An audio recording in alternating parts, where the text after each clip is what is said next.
இந்த வீடியோவில் நம்ம பிசிஓஎஸ்க்கும் உடல் எடைக்கும் இருக்கும் சம்பந்தத்தை பற்றி பார்க்க போகிறோம். உடல் எடை அதிகமாக இருப்பதினால் பிசிஓஎஸ் வருவதற்கான ஆபத்து அதிகமாகும். எல்லா பெண்களும் இல்லாவிட்டாலும் பிசிஓஎஸ் இருக்கும் சுமார் 80% பெண்கள் அவர்களுடைய எடையுடன் கஷ்டப்படுவார்கள். பிசிஓஎஸ் உண்டாகிறதுக்கான ஒரு பெரிய காரணம் இன்சுலின் எதிர்ப்பு ஆகும். இன்சுலின் கணையம், அதாவது பேங்க்ரீஸ்னு ஒரு சுரப்பியில் தயாரிக்கப்படுற ஒரு ஹார்மோன். நம்ம உடம்புக்குள்ள அது ரத்தத்தின் சர்க்கரை அளவை குறைத்து மற்றும் சர்க்கரையை உடம்பின் அணுக்களிற்குள் போக வைக்கும். கூடவே இன்சுலின் கொழுப்பு சக்தி சேமிப்பையும் பசியையும் அதிகரிக்கும்.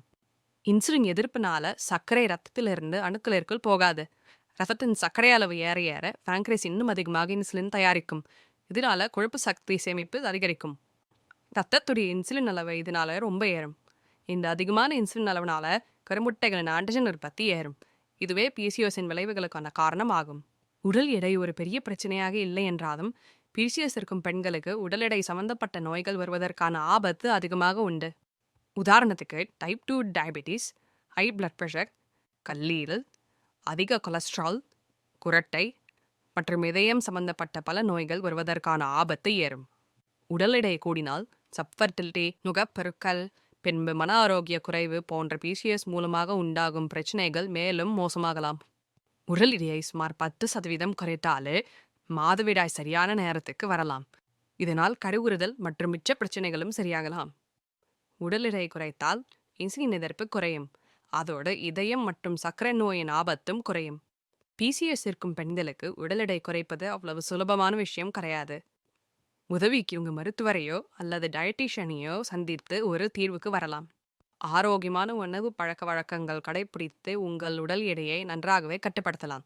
நிறைய பழங்கள், காய்கறிகள் மற்றும் தானியங்களை சாப்பிடவும். ப்ராசஸ்ட் இல்லை அதிக கொழுப்பு சத்து உள்ள உணவை தவிர்க்கவும். இன்டர்நெட்டில் இருக்கிற ஏதாவது ஒன்றை பின்தொடர்வதற்கு முன் அது சரியான விஷயத்தை சொல்கிறதா என்று பார்க்கவும்.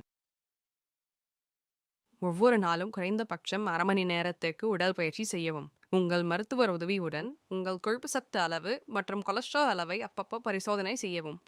புகைப்பிடித்தால் அந்த பழக்கத்தை விட முயற்சி செய்யவும்.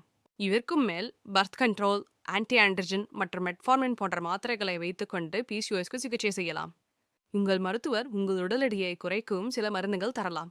பிசிஓஎஸ்க்கான பெரும்பாலான சிகிச்சை உங்கள் பழக்க வழக்கங்களை மாற்றுவதுதான். இந்த பயணத்தில் உங்களுக்கு ஏதாவது உதவி வேண்டுமானால் உங்கள் மருத்துவரிடம் பேச தயவுசெய்து தயங்காதீர்கள். பறக்காம உங்க ஃபோனில் ஆஸ்க் பிசிஓஎஸ் என்னும் ஆப்பை இன்ஸ்டால் செஞ்சுட்டு பிசிஓஎஸ் பற்றிய எல்லா விவரங்களும் தெரிந்து கொள்ளலாம். நன்றி, வணக்கம்.